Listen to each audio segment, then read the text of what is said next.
Hello and good evening to our second vlog or video blog.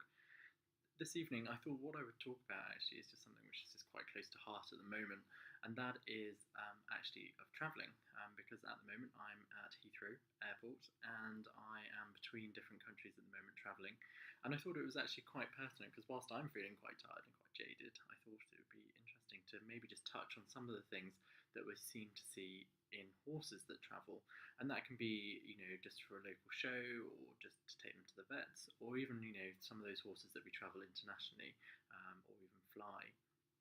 And so it's quite interesting to look at, how travel can affect horses, whether they be, international competitors or just, our happy hackers that we like to take out for the day. And some horses do travel very well and some don't, and certainly we as vets can be called out to a variety of different scenarios, whether horses won't load in the first place or whether they actually get stressed during the loading process, or during actually the travel itself. And so sometimes it's worthwhile just thinking, what can we do to improve those situations and to make it less stressful for both them and us, and also just some of the things which we might come across post-travel as well.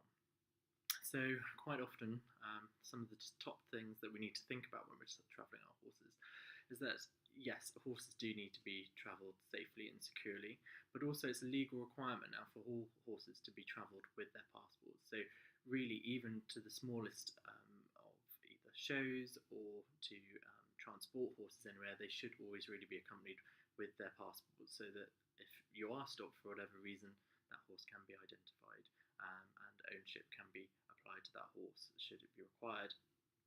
So that is number one, making sure that actually you are adequately prepared for your trip. And so yes, passport is important.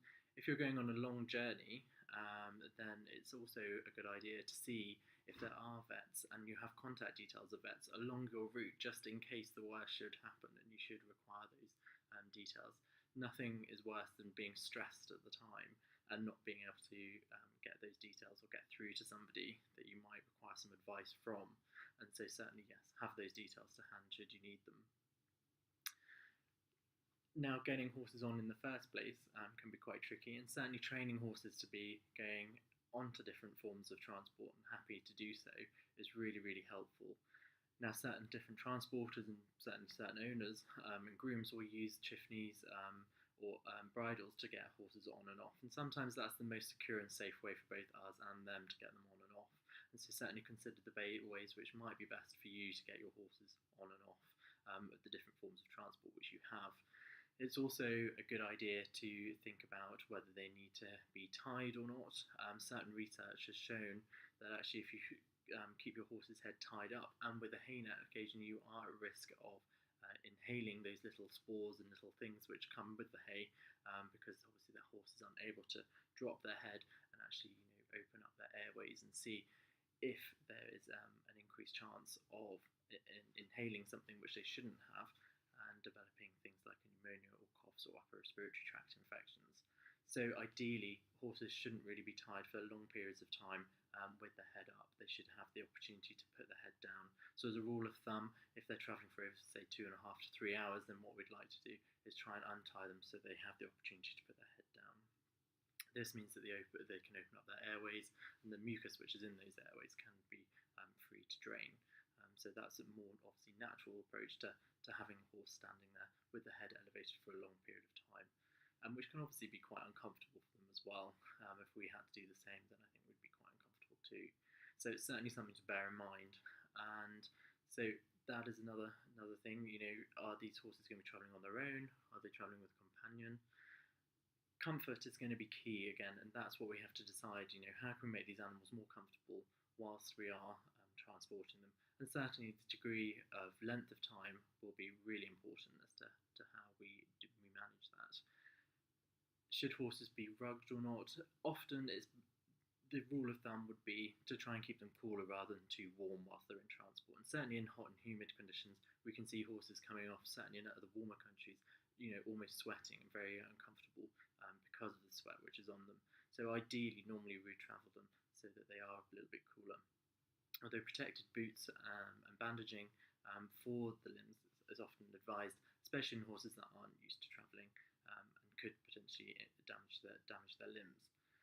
But it's not always necessary that they need to be travelled with a rug, for example. Maintaining hydration is obviously really important as well. If we're thinking that they're going to get too hot, then maintaining hydration is really quite important. So making sure that they've got adequate stops for water would be brilliant. And again, the longer the journey, obviously the more frequent the stops. And occasionally what we'd like to try and do is even beforehand, making sure again, that they don't get too hot, is that they could have potentially some electrolytes given to them as well. So this helps also in reducing the chances of things like impact of colic, which sometimes can happen should that animal already be slightly under the weather or ill, or they have to travel for a long period of time and might not be as easily accessible to water. So those are also things to have in the back of our minds.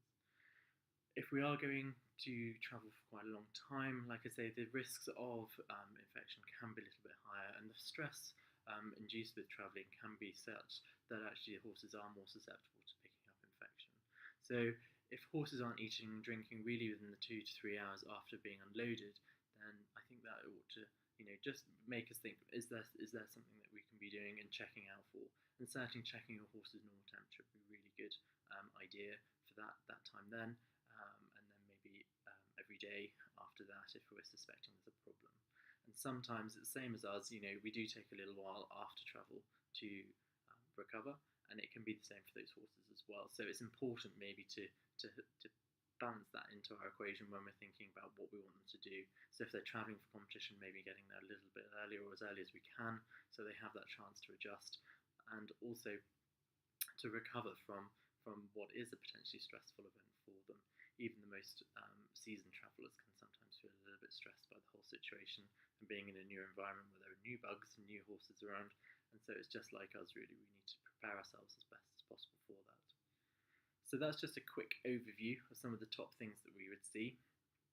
Obviously there are so many other things which groups such as the British Horse Foundation and British Horse Society will be able to advise upon, and they provide quite a few different resources for us to look at. Obviously general maintenance of the actual transport which you're using is really important too, because quite often we can see injuries just for or through lack of maintenance to those forms of transport. So obviously the major thing there would be making sure your floors are intact and making sure that they're as comfortable as possible for that horse and that scale of horse as well that you're travelling. So all quite common sense things, but hopefully they make us a little bit more prepared for when we're transporting horses. And again, if you're in any worries or concerns about transporting your horse, then do contact your vet, who should hopefully be able to give you some further advice. But hopefully that's a little bit more insight into travelling horses and how they respond. And what I'll try and do is put even more together in the future. Okay, take care.